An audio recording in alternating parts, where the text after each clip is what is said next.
noches.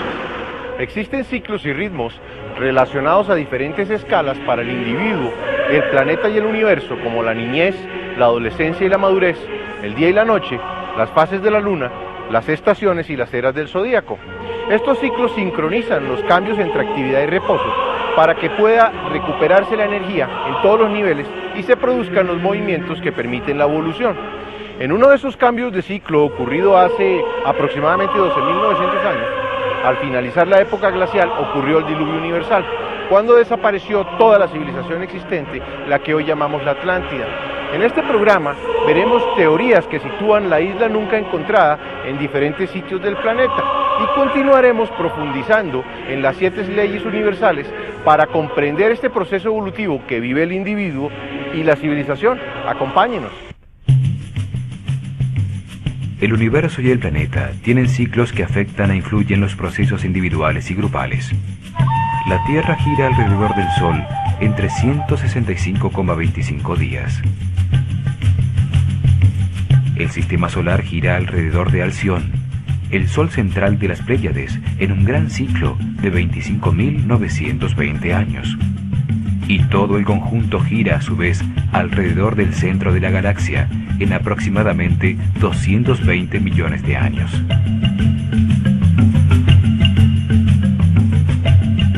Son ciclos del universo, regulados por la ley de la armonía, para sincronizar los períodos de actividad y reposo, de día y de noche, de siembra y cosecha, de estaciones difíciles a las que le sigue la primavera y el verano.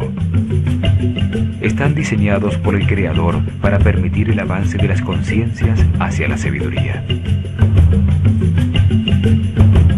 En todo ciclo, al pasar el punto medio de desarrollo de la estructura social, aparece la fuerza de disolución, que se intensifica en las 2/3 partes del ciclo. Al final de los grandes ciclos universales, se renuevan completamente los procesos geológicos, sociales y humanos para permitir el desarrollo de una nueva estructura para la evolución. Se cosechan las conciencias más evolucionadas y sabias entre miles de millones de almas para que asciendan en las jerarquías del universo como resultado de la comprensión obtenida con las experiencias de la vida. Es un momento que los libros sagrados denominan el juicio final, cuando los seres humanos se autoclasifican y aparece la información y los elementos necesarios para el próximo ciclo. Todos los seres humanos van subiendo por cada uno de los niveles de aprendizaje correspondientes a las 7 leyes universales.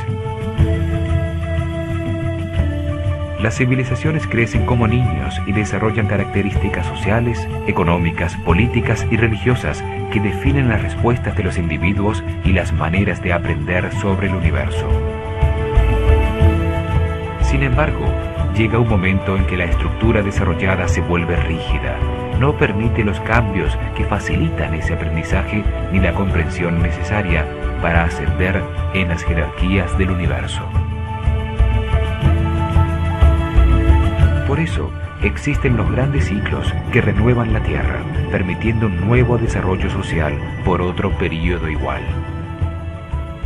Lo importante no es la civilización o su estructura, sino la conciencia individual en su eterno desarrollo, en el que adquiere sabiduría para ascender en las jerarquías del universo hacia Dios.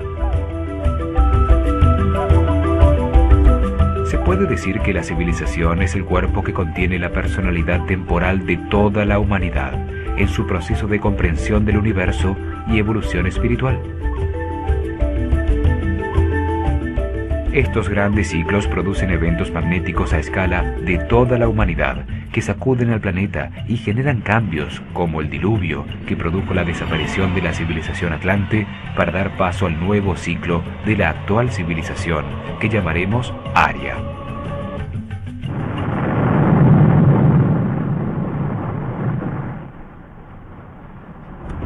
La Atlántida desapareció por los cambios que ocasionaron el final de la era glacial del Pleistoceno, al final del gran giro del sistema solar alrededor de Alción.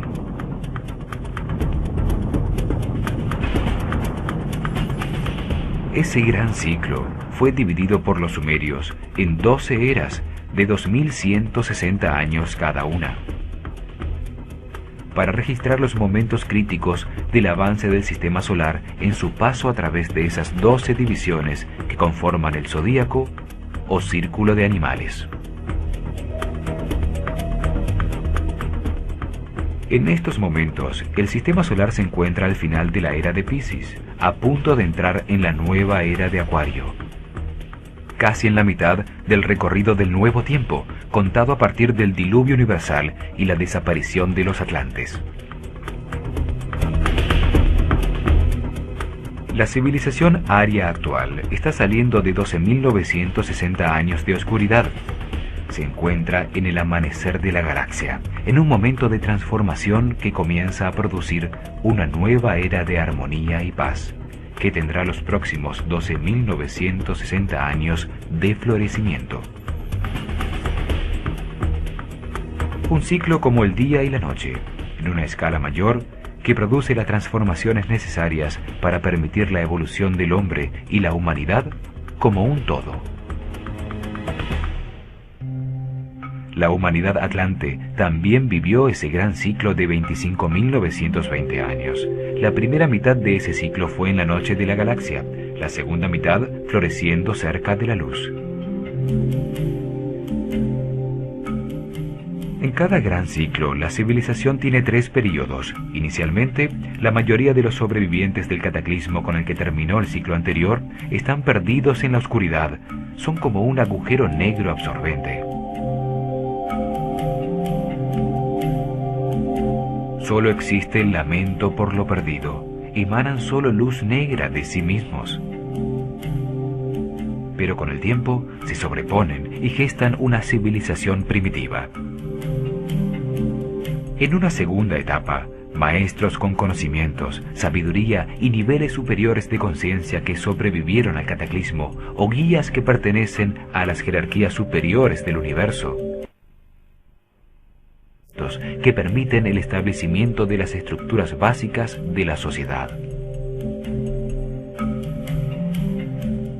Así aparecen civilizaciones guiadas por seres superiores como Thoth el Atlante, quien desarrolló las ciencias y la escritura de los egipcios, o Anu y Enki, que guiaron a los sumerios.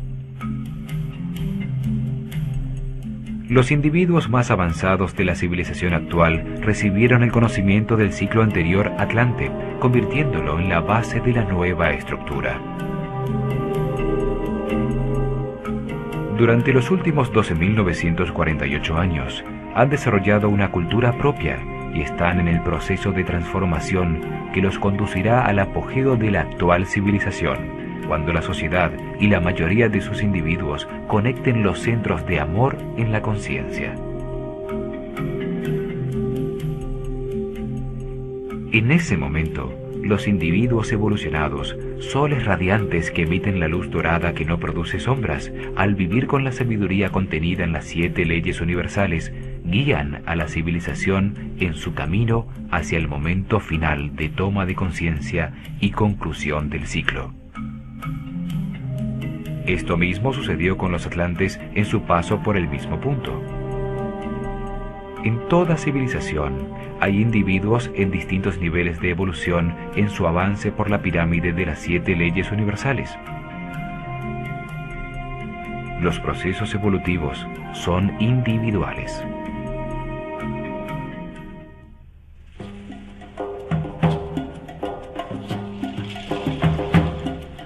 Según Platón, hace 13.000 años la Atlántida existió en una isla en el centro del Atlántico, y su cultura se extendió por toda la zona tropical del planeta en todos los continentes.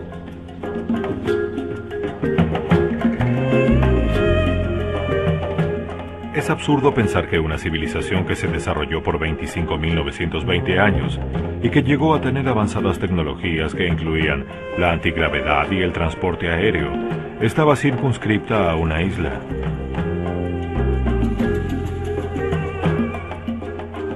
Seguramente, como sucede actualmente, algunos países eran más desarrollados que otros, y el corazón de la civilización que llamamos Atlante podía estar en la isla.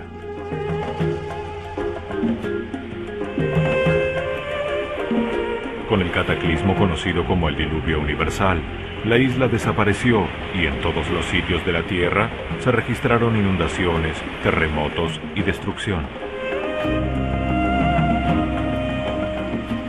Los libros sagrados de casi todas las culturas registran el desastre que hundió bajo las aguas el dorado reino de una civilización con avanzada tecnología, precipitando a la barbarie a la mayoría de sus sobrevivientes.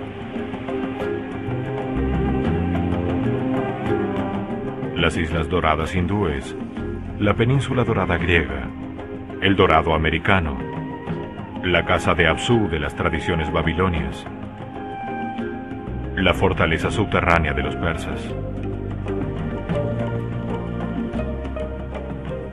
el Atala de los hindúes, el Tulapán Chiconautlán, Tuyán o Aztlán de los mayas, el llamado Códice Dresde de los mayas, ilustra un eclipse anular de sol y una serpiente en el cielo que derrama torrentes de agua por la boca. El cielo se acercó a la tierra y todo pereció en un día. Hasta las montañas desaparecieron bajo el agua.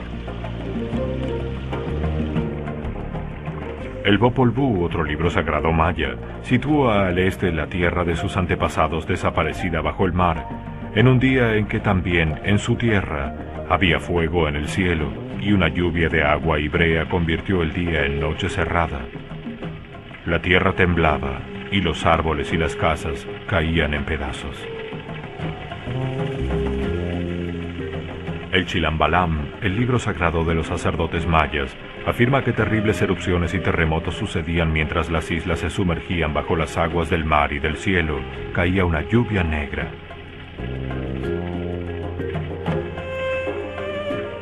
El Códice Troano dice que Huracán trajo el fin del mundo a la isla de sus antepasados, que se hundió bajo las aguas durante la noche, hace 11.600 años, en el año 6 Can, 11 Muluk, en el mes de Sac.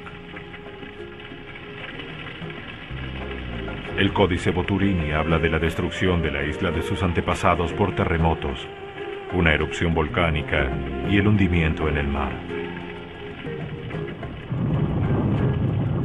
Para los aztecas, Quetzalcóatl, el dios del aire, quien les enseñó el uso de los metales, de la agricultura y de las artes, llegó de Tlapayán, una isla al este que se hundió bajo el mar cuando se oscureció el sol y la lluvia destruyó todo lo que existía. En ese diluvio, solo sobrevivieron Coxcox y su esposa en una barca llena de animales. Los egipcios creían que su civilización había sido traída por Tot desde Amenti, el rojo país de los muertos que se encontraba al oeste donde vivían los misteriosos Hanebut, la gente de los pilares gemelos.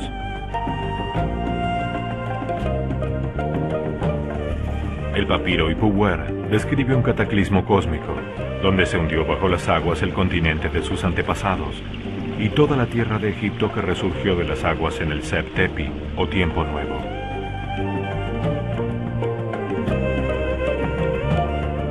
Los fenicios, cuyo nombre significa rojos en griego, aseguraban que sus antepasados procedían de una isla de fuego.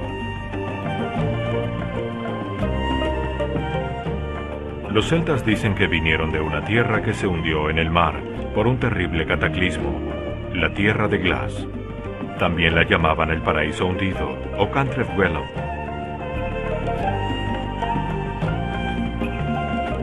Los polinesios hablan de Hawaiki, una gran isla continente en el oeste que se hundió bajo el mar en medio de una guerra, de inundaciones y de tsunamis que también asolaron su pueblo.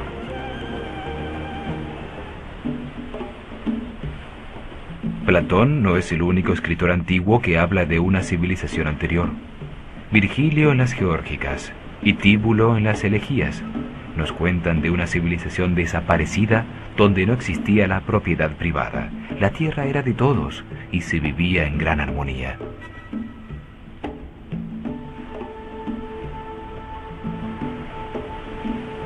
El poeta romano Ovidio describe en la Metamorfosis el hundimiento bajo las aguas de toda la civilización atlante.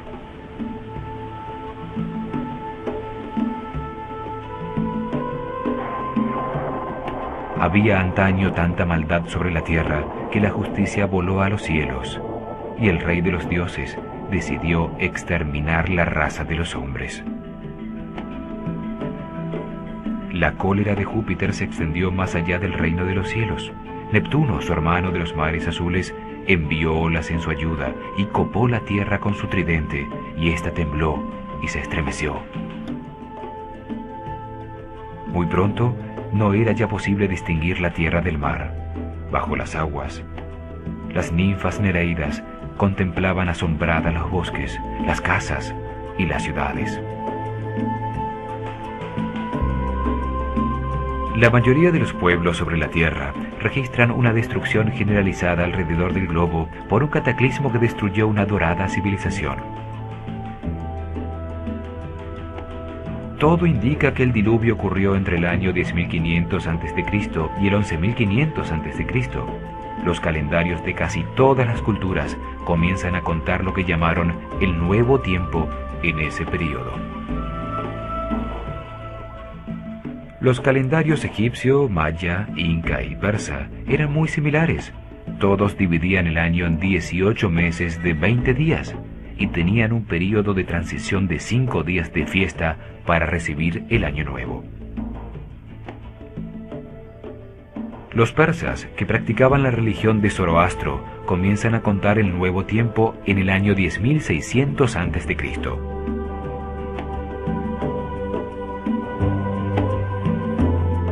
El zodíaco egipcio de Dendera comienza a contar el nuevo tiempo cuando la constelación de Leo se encuentra en el equinoccio de primavera, fecha que, de acuerdo a la precesión de los equinoccios, corresponde al 10.936 a.C.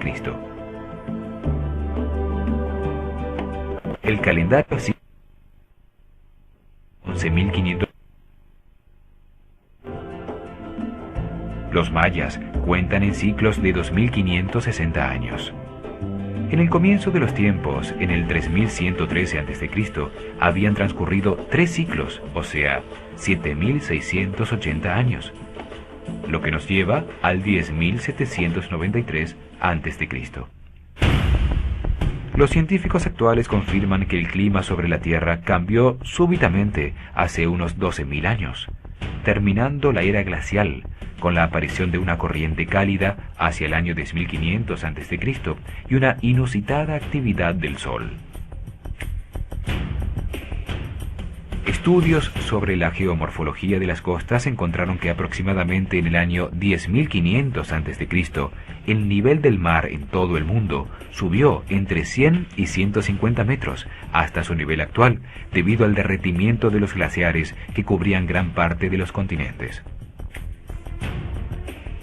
En solo 100 años, la temperatura promedio del planeta subió 20 grados, finalizando la edad de hielo del Pleistoceno.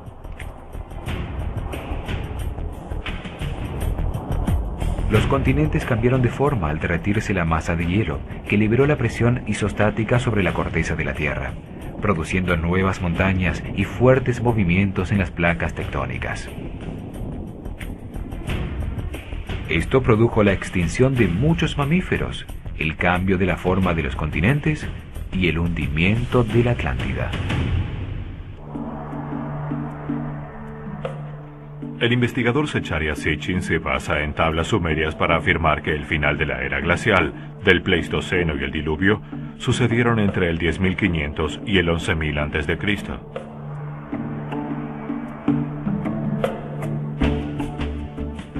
Las tablas de barro con escritura cuneiforme sumeria cuentan que existe otro planeta llamado por ellos Nibiru, o el planeta que se cruza con la Tierra, que tiene una órbita alrededor del Sol de 3.600 años, o un zar, y fue el que causó el cataclismo.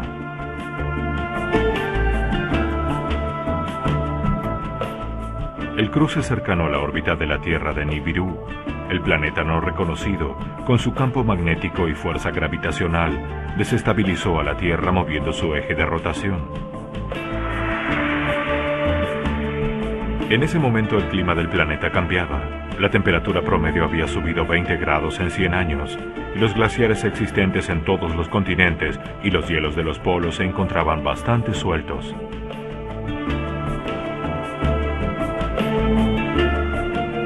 moverse el globo, el bloque continental de hielo suelto cae al mar, provocando una ola gigantesca, un tsunami de cientos de metros de alto que penetró en miles de kilómetros, destruyendo todas las ciudades existentes y devastando todos los continentes.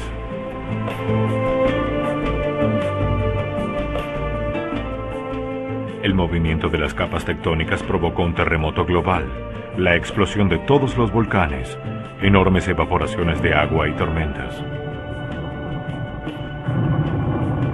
Miles de kilómetros cúbicos de polvo oscurecen el cielo produciendo un efecto invernadero que no deja escapar el calor, aumentando la temperatura, terminando de derretir los glaciares y sumergiendo continentes. Así se hunde la Atlántida.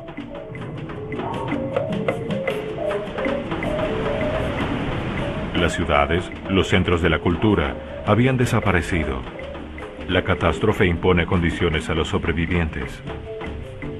El recuerdo de una civilización poderosa solo puede transmitirse oralmente, lo que la convierte en un mito.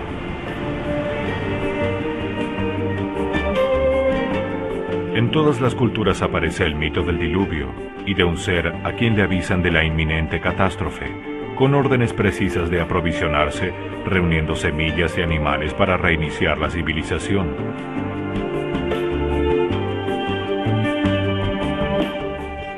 Las tablas sumerias de Gilgamesh, un rey de la ciudad de Uruk, cuentan que un guía superior llamado Enki avisó de la catástrofe en un sueño a Ziusudra, el Noé sumerio, dándole instrucciones precisas de cómo construir un barco cubierto por todos lados, un sumergible.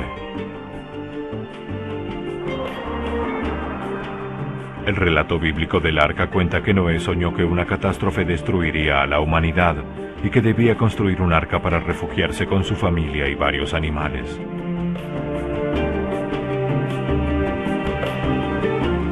El Zendavesta persa cuenta la misma historia, pero la protección de Yima, su familia, animales y plantas, fue en una cueva. El Mahabharata hindú cuenta cómo Brahma se le aparece a Manu para prevenirlo del desastre y ordenarle la construcción de una nave donde debía proteger a los 7 rishis o sabios y todas las semillas. Si distintos Noés en diferentes partes del mundo fueron avisados de la catástrofe, esta debía tener origen en el sistema solar y se podía precisar en el momento en que iba a suceder.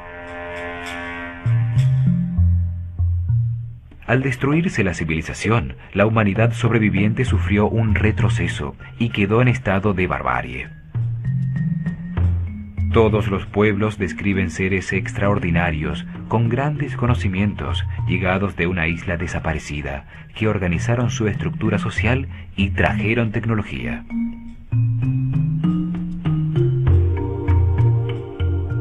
Enki y Anu, que organizaron a los sumerios. Tot a los egipcios. Quetzalcóatl, que venía de Aztlán. Viracocha, que llegó del norte a las tierras incas. Los imperios aztecas, mayas e incas fueron destruidos fácilmente por un puñado de conquistadores, por estar esperando el regreso de sus guías iniciales, seres altos, blancos y barbudos que venían del país del sol naciente. Se puede afirmar que la civilización que llamamos la Atlántida desapareció con un cataclismo mundial en el cambio ocurrido entre la era de Virgo a Leo, aproximadamente en el año 10.936 a.C.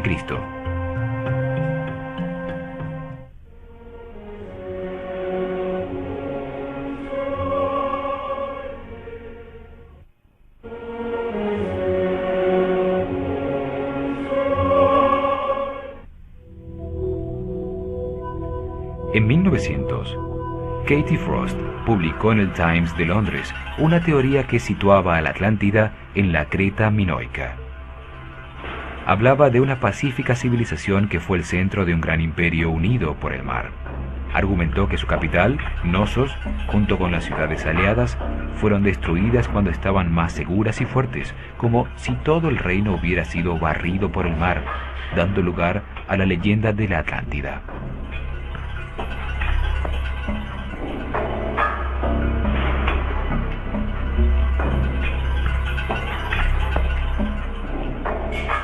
La teoría fue retomada por los arqueólogos griegos Angelos Galanopoulos y Spiridon Marinatos, quienes sitúan la destrucción en el año 1470 a.C., cuando explotó el volcán de Tera, que destruyó la isla de Santorini.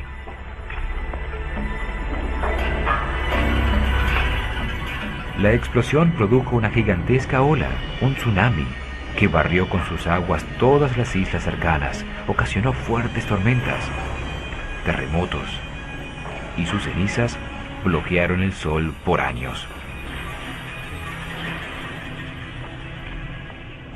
Creta, hoy parte de Grecia, tuvo una civilización muy avanzada, lenguaje propio, navegación comercial, compleja arquitectura, rituales y juegos.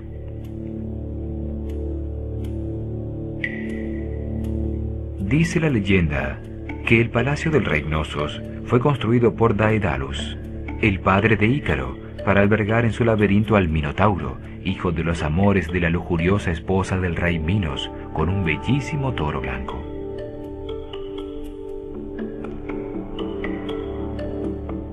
Eran totalmente pacíficos, nunca se encontraron armas en sus ruinas, lo cual era inusual en esos tiempos.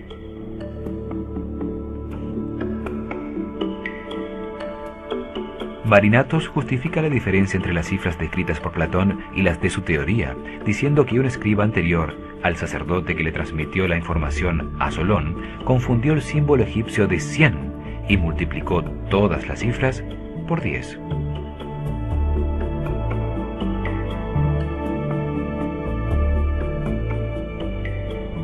Esto indicaría que Platón fue un ignorante, que desconocía información de una isla tan cercana con una historia tan próxima a su propio tiempo como para aceptar una equivocación semejante.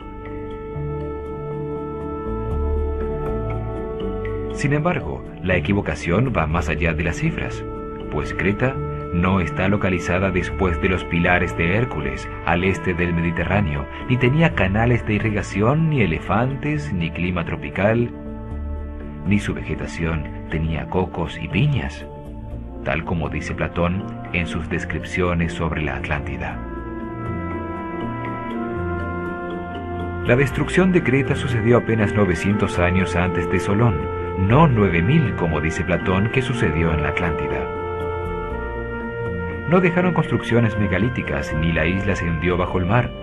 La única coincidencia es que en su destrucción hubo volcanes activos, terremotos y tsunamis. Enunciada por Charles Hapgood con el apoyo de Einstein, otra teoría sitúa a la Atlántida sepultada bajo el hielo de la Antártida, argumentando que el Polo Sur estuvo antes en la zona tropical del planeta. Hapgood afirma que el océano Atlántico estaba formado por todas las aguas de los mares del mundo, y que en su centro se encontraba la Antártida. La teoría se desarrolló cuando se encontraron miles de mamuts congelados en Siberia, con hierbas en sus estómagos y sus colmillos en perfecto estado, lo que indicaría que debieron morir súbitamente ahogados. Pruebas de carbono sitúan el suceso en el 10.700 a.C. Hapgood afirma que la corteza terrestre que flota sobre un semilíquido de magma se desplazó sobre el núcleo sólido del planeta, girando suelta como la piel de una mandarina, debido a la acumulación paulatina de hielos en los polos. La teoría afirma que llega un momento en que el gran peso del hielo acumulado desbalancea el planeta y hace girar toda la corteza, cambiando de lugar el trópico con los polos. Esto hizo que la Antártida, una isla que se encontraba en el trópico, se desplazara hacia el actual Polo Sur, congelándose bruscamente su clima, mientras Norteamérica, que había estado en el polo, se descongelaba. Sin embargo, los estudios geológicos demuestran que las capas de hielo se extendieron al máximo durante la era glacial y luego se replegaron por el calentamiento, pero no se formaron nuevas capas en otros sitios.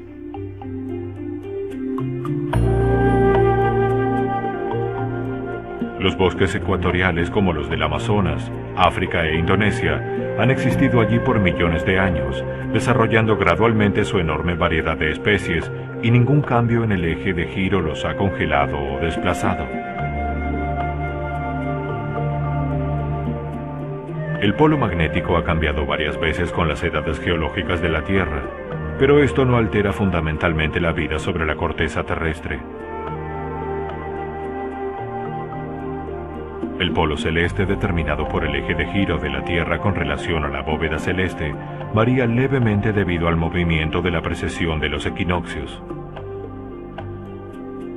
Pero la conservación del movimiento angular convierte a la esfera terrestre en un gigantesco giroscopio que siempre ha tendido a mantener su eje de giro.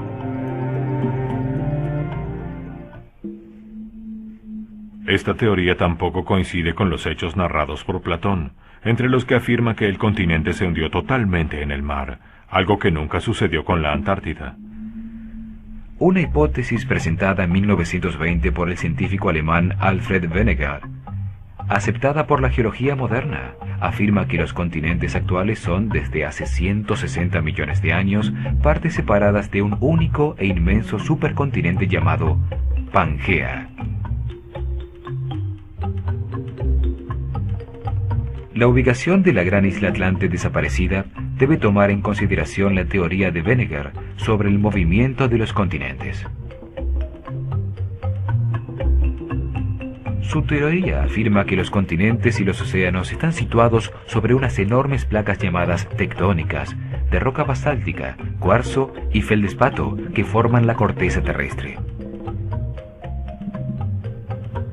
Su espesor fluctúa entre los 15 kilómetros bajo la profundidad de los océanos y los 200 kilómetros en los continentes, y flotan sobre un semilíquido de magma hirviente alrededor del núcleo sólido.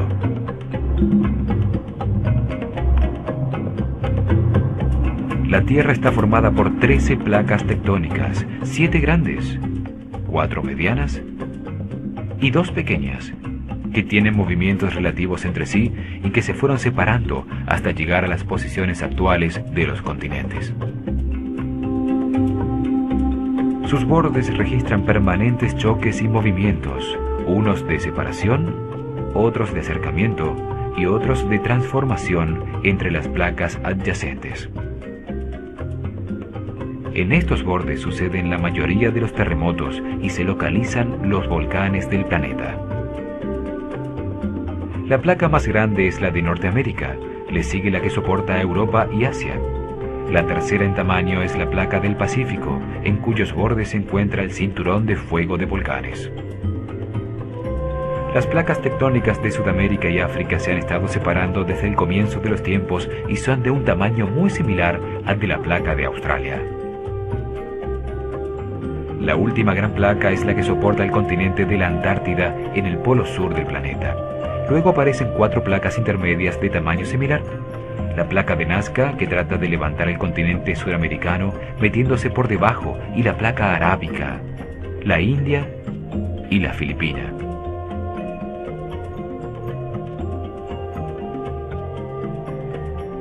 También existen las pequeñas placas, como la de Juan de la Fuca frente a California, o la placa de los Cocos frente a Centroamérica en el Pacífico. Y la última de las pequeñas placas es la placa del Caribe, donde ha habido bastante movimiento en los últimos miles de años. Si se toma en consideración la teoría de Wegener sobre el movimiento de los continentes, veremos que existe solo un sitio posible para localizar a la Atlántida. En el Océano Atlántico existen 3 puntos donde confluyen las placas. El primer punto está en la confluencia entre la placa del Caribe, la placa de Sudamérica y la placa de Norteamérica. El segundo es en la confluencia entre la placa de Norteamérica con la de Sudamérica y con la de África, en el sitio llamado la elevación de la mitad del Atlántico. El tercero es en el sitio de contacto entre la placa de Norteamérica con la africana y con la euroasiática. En este triángulo debe localizarse la isla desaparecida. Debido a los movimientos tectónicos ocasionados por el cataclismo, se modificaron todos sus bordes. Los hemisferios occidental y oriental se mueven sobre sus placas tectónicas, reparándose en la mitad del Atlántico en una enorme fractura llamada la Grieta del Atlántico Medio. Se sabe que allí había hace 12.500 años volcanes activos en un sitio llamado el Monte de Venus.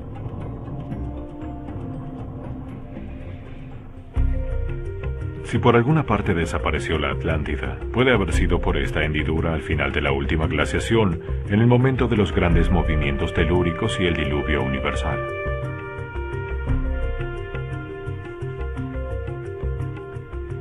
En este mapa vemos la grieta del Atlántico Medio y los colores corresponden al tiempo de formación de la Tierra en el fondo del océano.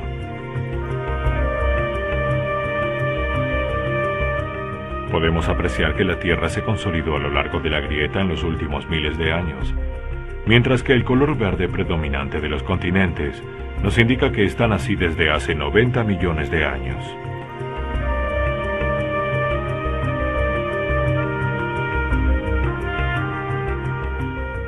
Podemos suponer que si la Atlántida existió, debió estar localizada sobre la zona roja de la hendidura, donde los cambios son más recientes. Por lo tanto, la distancia recorrida por los continentes desde que era uno solo, una Pangea, hasta su ubicación actual, debe tener el espacio necesario para albergar una isla como la descrita por Platón.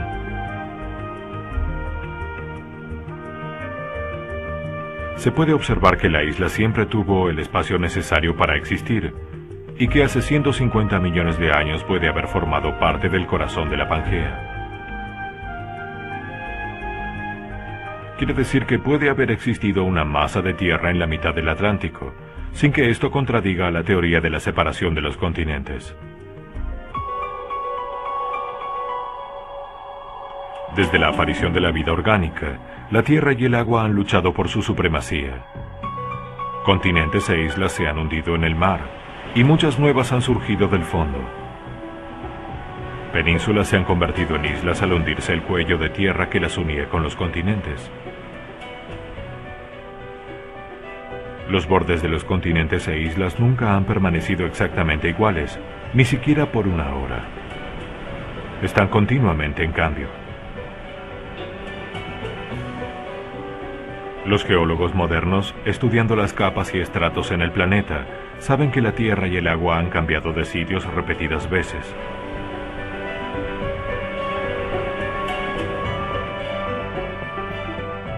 Una de estas veces, en la mitad del Atlántico se hundió para siempre la madre de la actual civilización. Fue uno de los procesos cíclicos regidos por las leyes de correspondencia, evolución y armonía que determinan la evolución de todo el universo.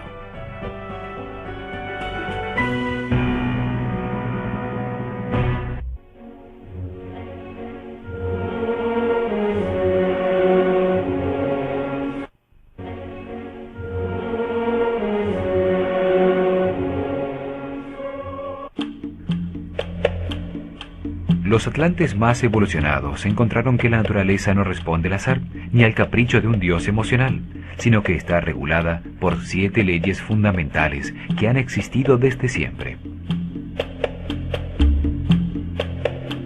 Los seres humanos, sus organizaciones y procesos están regulados por estas leyes universales.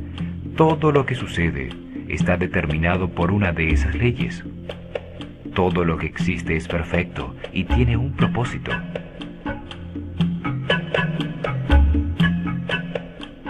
Los eventos que no entendemos, como las enfermedades incurables, la violencia y el deterioro de la sociedad, no existen por casualidad, sino que están regulados por esas leyes.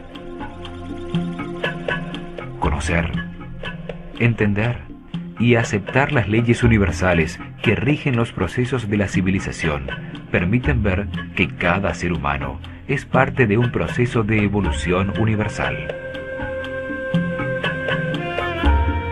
Un eslabón en la cadena que va desde lo más grande hasta lo más pequeño, de lo más sutil a lo más denso, y que da sentido al pasado, explica el presente y permite encontrar una nueva dirección al porvenir. Esta comprensión produce al individuo la seguridad de avanzar hacia una nueva forma de civilización, más armónica y con más satisfacciones para toda la humanidad. También brinda a cada ser humano las herramientas para llenar su vida presente de armonía y felicidad.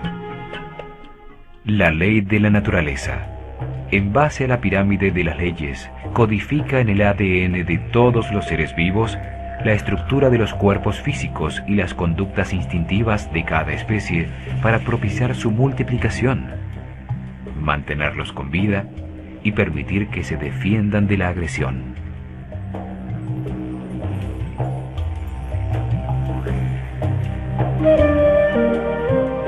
La segunda ley de la pirámide es la ley de la armonía. Regula el equilibrio, los ciclos y ritmos que permiten que diferentes tipos de vida se desarrollen simultáneamente. Se encuentra codificada automáticamente en el instinto de los mamíferos, en donde se generan las emociones y sentimientos de agrado o desagrado.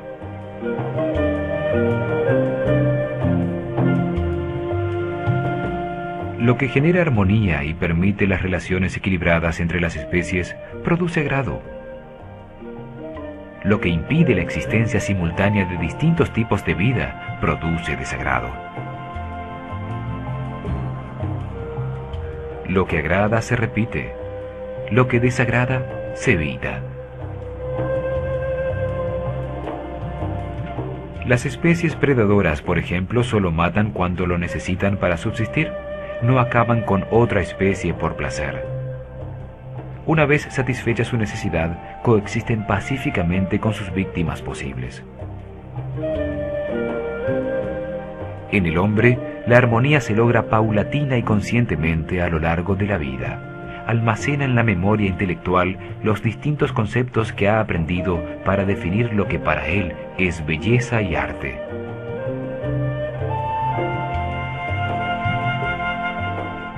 La armonía también se codifica en la memoria psicológica como resultado de los distintos eventos que produjeron sentimientos de gusto o de rechazo, de placer o de trauma.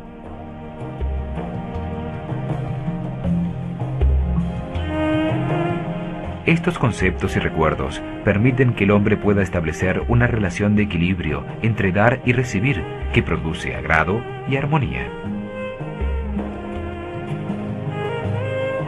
La ley de la armonía regula los ciclos y ritmos de todo lo que existe, sincronizando y permitiendo las relaciones de la diversidad para dar lugar al universo. Utiliza el tiempo para delimitar los distintos procesos, sincronizando sus interacciones y permitiendo que todos puedan suceder simultáneamente. Determina las secuencias de movimiento para que todos los seres vivos se desarrollen y establece las relaciones entre todas las secuencias producidas por la diversidad.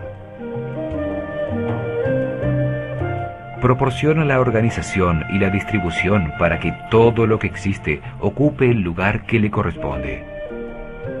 Se manifiesta en la diversidad que se mantiene y convive sin destruirse.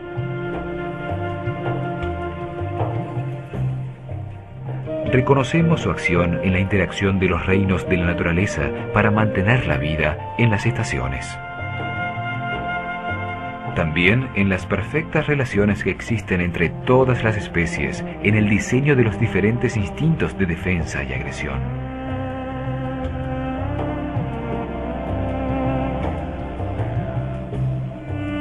Se manifiesta en la unión y la tolerancia entre los seres de la misma especie y de éstas entre sí.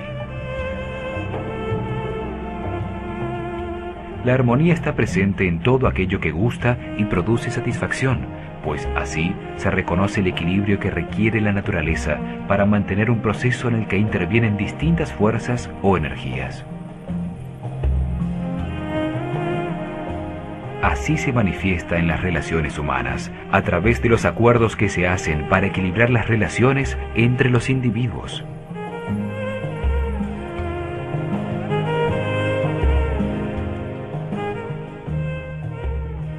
El hombre se encuentra dentro de la ley de armonía cuando tiene buenas relaciones con las demás personas, cuando existe la sensación de agrado, de cordialidad, amabilidad y estética. Se reconoce que el hombre ha salido de la ley de armonía cuando aparece la insatisfacción que genera sufrimiento, angustia, conflictos sentimentales y emocionales. Estos sentimientos le permiten reconocer que no existe la armonía y lo impulsan a buscarla. Esta decisión consciente de buscar la armonía, eliminando las limitaciones autoimpuestas, permite al hombre respetar esta ley y entrar en una nueva etapa en la que sus relaciones no vuelven a tener conflictos. Hemos determinado que el diluvio universal sucedió hace aproximadamente 12.900 años, destruyendo la civilización atlante que ocupaba los sitios habitables del planeta en esa época glacial. Concluimos que la isla se encontró en la mitad del océano Atlántico, en la confluencia de todas las placas tectónicas de los continentes a su alrededor. También avanzamos en la visión del universo desde las 7 leyes universales, profundizando en la ley de la armonía. En nuestro próximo programa veremos la ciudad de Poseidones y la isla de la Atlántida desde el punto de vista de Platón y de las canalizaciones de los clarividentes akáshicos. También continuaremos viendo las 7 leyes universales. Acompáñenos.